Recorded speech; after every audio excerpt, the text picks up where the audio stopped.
My passion and hobby is the blues. I have been on the radio with a blues show called Blue in the Face, going into my 4th year, and I've been a lifelong blues fan. And it's basically a hobby. And besides being a DJ, I'm also an announcer, and I write a blues column in the Wire magazine, which is an arts and entertainment magazine in Peterborough. It comes out monthly. So I just started to write a column there. And I also do MC work at the local blues hotspot, the legendary Red Dog Tavern. And I also work the door at the Silver Dollar for Rico Ferrara and Blues for a Big Town show. So I have many hats where the blues is concerned.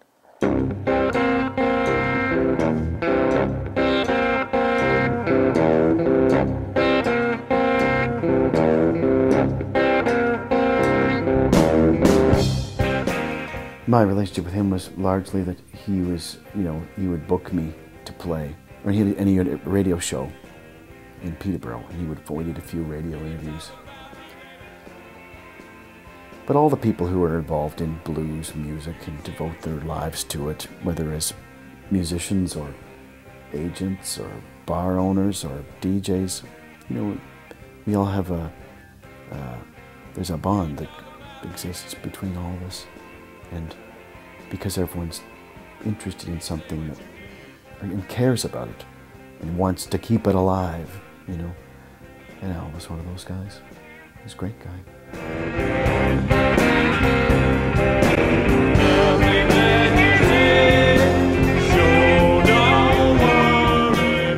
Al was like a work of art in his own way, He had the stylish threads, he had the funky shoes, he had a good cigar, he enjoyed a wide range of beverages, just like he enjoyed a wide range of music.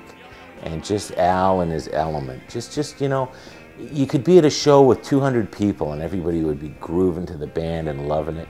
And you'd look over and you'd see Al and go, nobody's enjoying this more than that guy right there. He had a great capacity for life and enjoying life, and he sure did. Al loved shoes. Al was this big, almost like a bigger-than-life guy. He was this bald-headed, bright, green and white and orange shoe-wearing, overdressed DJ from Peterborough. Actually, I heard a story that he was buying a pair of shoes, and I think they were like peacock blue, and he bought them in Memphis, and the woman behind the counter said, well, I hope you all realize that those are not white man shoes. I know Alec Fraser said to me, he said, I don't know who's going to fill his shoes. And I said, I don't know who'd want to. Oh yeah, I said, that's what got me about, the blues players, the guys who are serious. And they said they always look great. And he told me about the first time seeing Whiskey Howl, and how when they were all dressed up in suits, and what an impression it had made on him. And I think that was part of him, being a blues man, like really feeling the part. We went to see Whiskey Howl, and it was at Trent University in what they called their Great Hall, and the opening act was a band called A Foot in Cold Water. Do you remember them? They're probably all driving lift trucks right now or something, right? But we'd heard that this Whiskey Howl band was going to open up for them. And this was in the height of the psychedelic flower power era, and on John Whitmer and Michael Pickett, whom I'm interviewing tomorrow for my show on Tuesday, they came on the stage wearing blazers and dress pants, and they were snapping their fingers, and we thought, man, this is cool. This is what it's all about, and it just blew us away.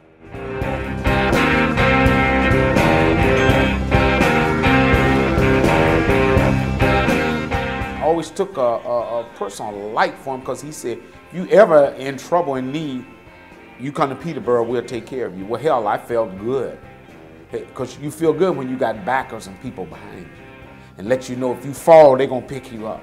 Money can't buy that. That's what I meant by that right there.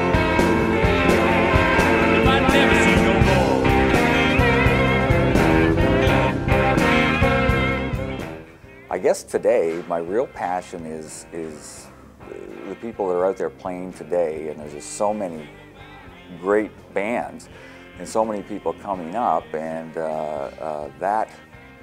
that's what grabs me. But it is a feeling too, and that sounds cliche probably, but it really is. Like if somebody like Byther Smith, and I know that you've interviewed Byther, and he says it's just a job, but that's baloney. That's just complete hogwash. I mean, that man's having an experience on stage. I mean, he just defines the blues. I mean, that the torment that comes out of him, the anguish and the power and the feeling. I mean, you don't see that anywhere, really. I don't think.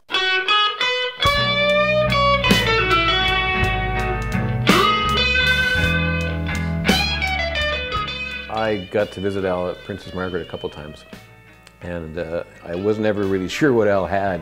I just knew he was pretty sick, and Al would certainly never tell you about it because that wasn't his thing.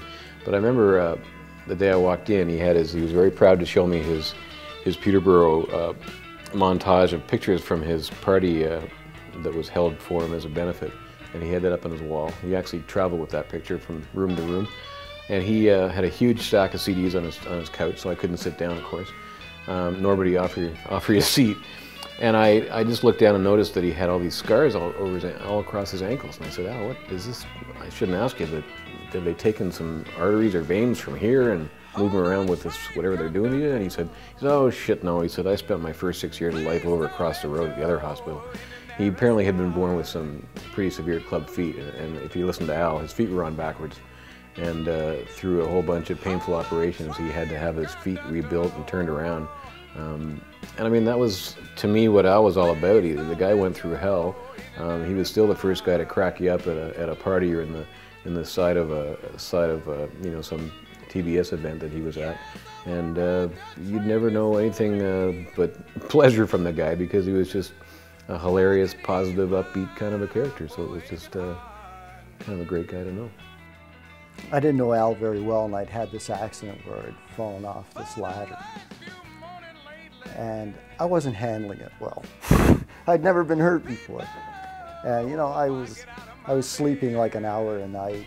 I just was not fully rested. And Al called me up, and he was just about to start his radio show, and he said, you know, "How about if I come over?"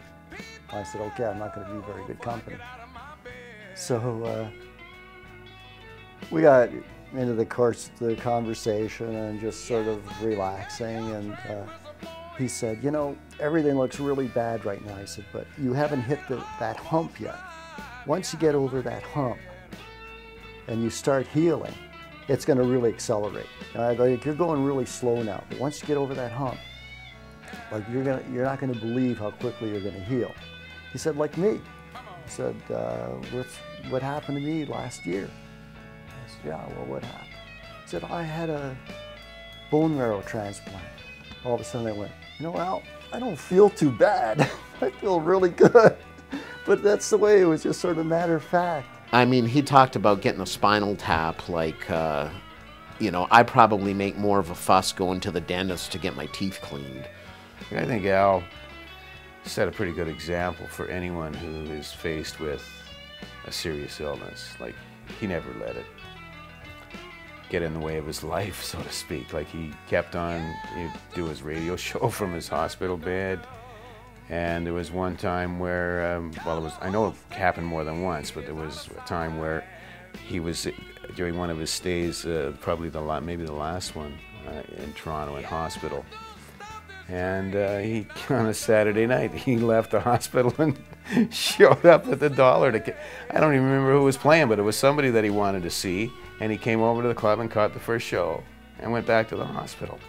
Yes, I just want to go to California. You know, he definitely had his opinions. Al was somewhat of an opinionated gentleman. Very opinionated. Wasn't afraid to let other people know them, and I really respected that about him. It was never just okay with Al. It was either like great and fantastic, or it should be burned at the stake, you know? There was no like middle ground with his music taste. He would tell anybody anything if it was on his mind. He just would. And I really admired that about him, because he didn't care about the consequences, because he felt that if you thought he was wrong, that's fine, but it wasn't going to change his opinion.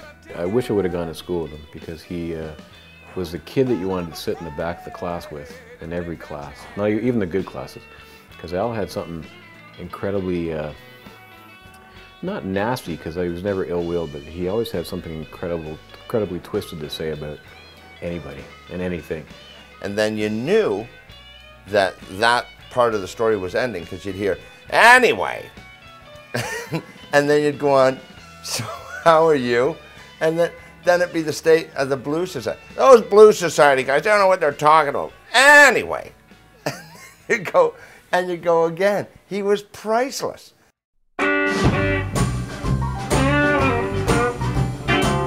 You know, the first thing that comes to mind is like this unique person like that. This is the part that makes me sad.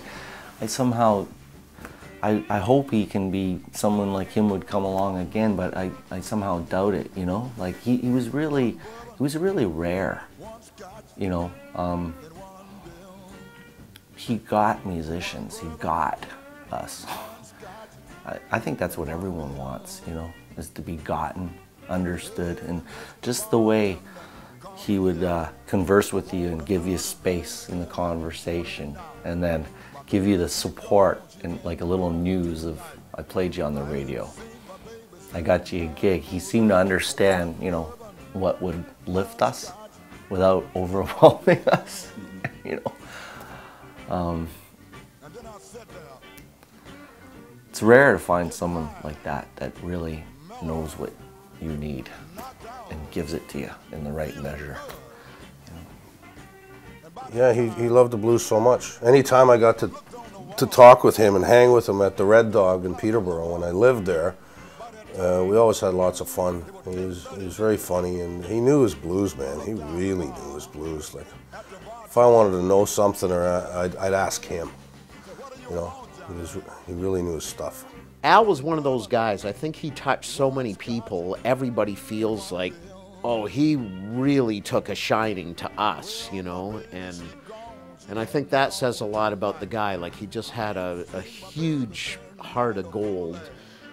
When Al Kirkcaldy called me, he called me kind of out of the blue. I didn't know that it was coming, and I was very kind of surprised, but he said, this is Al Kirkcaldy and I'd like to do an interview with you. And he said, can I call you back in about 10 minutes? Do you think we can do an interview then? And I said, sure. and then we did the interview, and I stumbled my way through it, and I was very shocked. I didn't know that he knew who I was, or you know, that he'd even heard of me, but it was a really nice surprise. Al is one of those people, is and was one of those people whose genuine enthusiasm and love for the music was infectious. And it's a gift, you know. It's like if you get a fan letter from a child. That's the kind of enthusiasm that Al had, where it just picks you up and keeps you going, you know, keeps you. He had a real gift. He had a real belief in positivity and the power of positivity. And I think that's a permanent gift. That doesn't go when he goes on to the next plane of existence, to the great roadhouse in the sky, as it were. I think that he connected a lot of people, and those connections don't sever. Like, he connected you and I, and look, we're here, right? So, and here's Al in the room with us. And not just because he just passed away, but always he'll be between us. Always he will have connected us. And who knows, I get the feeling that he's connected thousands and thousands and thousands of people. Actually, no, I loved Al. I love the way he, you know, his whole persona and his whole, and he was always introducing new music around, you know, and he always had his finger on the pulse of what was happening. I'll always remember Al as being a real fun guy, and a real supporter of the blues, and someone who I was always really happy to see. He took care of all the musicians. There isn't a musician out there that has ever had a bad word to say about Al Kirkcaldy. Nobody. There's musicians out there, you can find them down the road waiting out here, have bad words to say about me and about just about everybody else. But nobody had a bad word to say about Al. Like a musician needs things other than their own music and creativity. The musician needs an audience, and a musician needs people behind the scenes in media and whatever to help you get what you're creating across to the audience. And Al made you feel that what you were doing was important, that it mattered. And some media people like to distance themselves from musicians. They don't like to get too close. Al wasn't like that. Al was right in there with you. And he was like one of the guys in the band. He was a real blues man. Welcome back. We'd like you to know that the Blues Soul Man, the expatriated Texan who now lives in New England, Daryl Nullish, is going to be in on Saturday, April the 13th. More soulful vocals and great harp, just like these guys. Put your hands together one more time. Sugar Ray and the Blue Tones. Thank you, Al Kirkcaldy. Thank you very much, Al. Remember me.